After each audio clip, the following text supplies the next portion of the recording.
What's up guys? Ito naman tayo ngayon. Magdi-deliver tayo ng pakwan para sa my birthday. Po kasi ito guys. Tapos i-deliver natin doon sa bahay ng my birthday. Ayan yung bahay niya guys. Lalaki po siya guys ang magbe-birthday diyan. Si Tatay Ming. Happy birthday Tatay Ming. Ito nga pala yung pakwan pinabigay sa iyo ng mga friend mo. Yan siyang bahay guys. Yan yung bahay nung my birthday, si Tatay Ming. So, pinahatid lang sa akin yung tinatawag ko nga dyan si Tatay Ming, wala daw dyan eh. Umalis daw.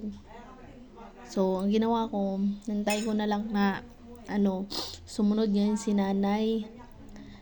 Yung nagpahatid, sumunod pala sa akin. Hindi ko alam na sumunod pala sa akin. Ayun siya, siya. Ayan si nanay, nagpahatid sa akin, papunta sa bahay ni Tatay Ming. So, ayan. Siya na ngayon ang kumatok, guys. Dahil hindi ako naririnig yata ng tao dyan. Ayan. Nag-doorbell pala siya. Ang tanga ko, may doorbell pala, hindi ko alam. Ang tanga ko sobra. May doorbell pala. Kanina pa ako tawag ng tawag. Ngayon nung nag-doorbell, lumabas yung babae. Siguro yung tagaluto, siguro siya guys. Ayun.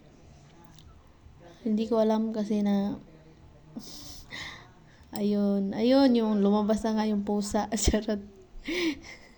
Tawang-tawa si nanay kasi kanina pa ako daw. Hindi ko namalayan na lumabas na yung tao.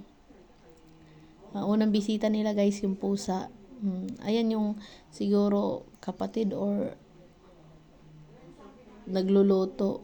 Yan yun siya guys. Diyan ko na lang binigay yung pakwan para sa my birthday. Wala daw dyan na mili yata siya ng panghanda or pang sahog, ewan.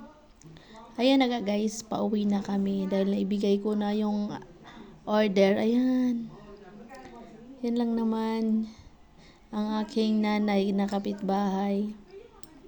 Alam mo, kahit sino namang matanda, tinatawag ko talagang nanay guys. Kasi, syempre, for respeto lang sa matatanda, yun, kahit hindi ko nanay, at least kung malayo man ang nanay ko, ramdam ko na may nanay pa ako dito sa Manila or sa Cavite. Kaya, kahit hindi ko nanay, tatawagin ko na lang nanay para happy ang ko.